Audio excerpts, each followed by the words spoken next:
बाबा साहब भीमराव अंबेडकर ने जिस तरह संघर्ष करके अपने जीवन को इस भारत के लिए समर्पित करने का काम किया, और आप सोच सकते हैं कि आज से 125 साल पहले,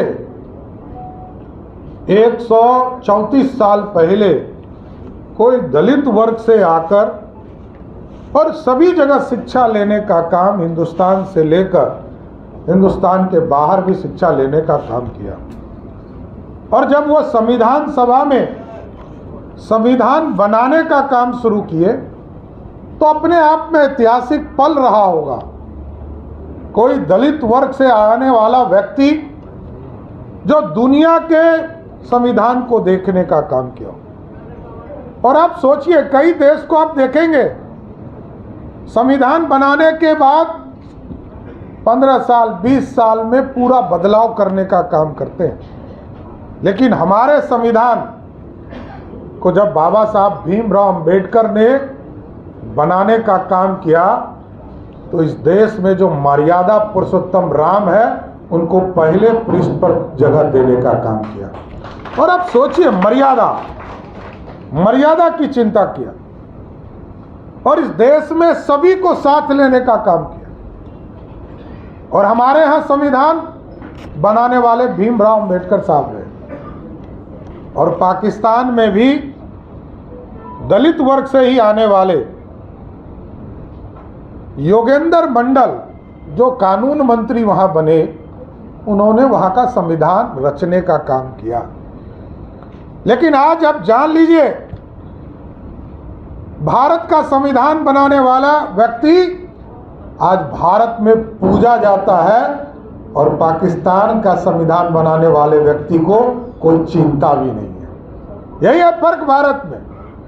हम तो दुनिया को अपने साथ लाने का काम करते हैं और बाबा साहब के सपने को आगे ले जाना है। कोई स्थान नहीं था दिल्ली में, बाबा साहब के लिए कोई स्थान तय नहीं किया गया था और पूरा एक फाउंडेशन बनाकर एक भव्य स्मारक बनाने का काम किसी सरकार ने किया तो वो नरेंद्र मोदी की सरकार थी। साथियों, आप सोचिए, जिस व्यक्ति ने इस देश में संविधान बनाया, कांग्रेस पार्टी ने अपमानित करने का काम किया। और तब भी जब 1950 में संविधान को इस देश को समर्पित करने का काम किया जा रहा था, तब भी हमारे जो पूर्वज डॉक्टर श्यामा प्रसाद मुखर्जी थे, उनके पीठ पर खड़ा होकर दलित और SC/ST वर्ग के लोगों को आरक्षण दिलवाने का काम कर रहे थे। और आप जानिए कि उस समय पंडित नेहरू ने सभी मुख्यमंत्रियों को पत्र लिखा और कहा कि इसका खिलाफ करो। कांग्रेस का चरित्र ही इस देश की जो पिछड़े वर्ग है, अति पिछड़े वर्ग है, दलित वर्ग है, इनके विरोधी रहे। और कांग्रेस को याद कीजिए, चाहे वो पंडित नेहरू हो, उन्होंने इसका विरोध किया। श्रीमती इंदिरा गांधी जब रही सत्ता में तो वो भी सभी को आरक्षण का विरोध करते रही। और स्वयं राजीव गांधी जी जब देश में BP सिंह जी इस देश में मंडल कमीशन भी ला रहे थे साथियों, तब भी कांग्रेस पार्टी उसका खिलाफ कर रही थी। बिहार के लोकप्रिय मुख्यमंत्री नीतीश कुमार जी ने बिहार के लिए डॉक्टर अंबेडकर समग्र सेवा अभियान शुरू किया है। मैंने पिछले दिनों आप लोगों को बताया था कि 22 तरह की योजना हम लोग एकदम चिन्हित कर रहे हैं, एक एक व्यक्ति को जिनका राशन कार्ड नहीं बना है, जिनको उजाला से योजना नहीं प्राप्त हुआ है, जिनके घरों तक सड़क नहीं पहुंचा है, जिसको गली नली कहते हैं, उस गली नली को बनाने का काम किया जाए। जिस टोले में आंगनबाड़ी केंद्र नहीं है, वहां केंद्र बनाने का काम हमारी सरकार करेगी। जहां सर्टिफिकेट नहीं है कि मृत्यु कब हुआ और जन्म प्रमाण पत्र कब है, उसको बनाने का काम किया जाए। और इसके साथ आयुष्मान भारत कार्ड, जो सबसे अंतिम पंक्ति में बैठने वाला समाज है, वो उनको आयुष्मान भारत कार्ड से भी जोड़ने का काम किया जाए। जिनके पास जमीन नहीं है उसको बास्केट पर्चा देने का काम किया जाए। इसके साथ साथ जो पेंशनधारी है, जिनको पेंशन नहीं मिल पा रहा है किसी कारण से, उनको देने का काम किया जाए।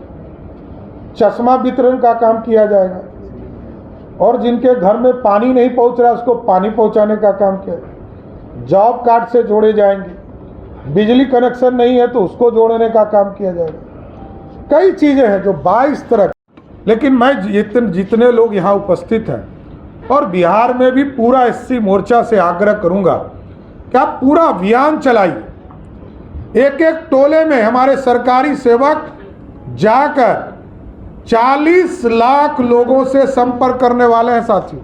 और कुछ लोग कहते हैं कि 2005 के पहले बिहार में कुछ नहीं था क्या?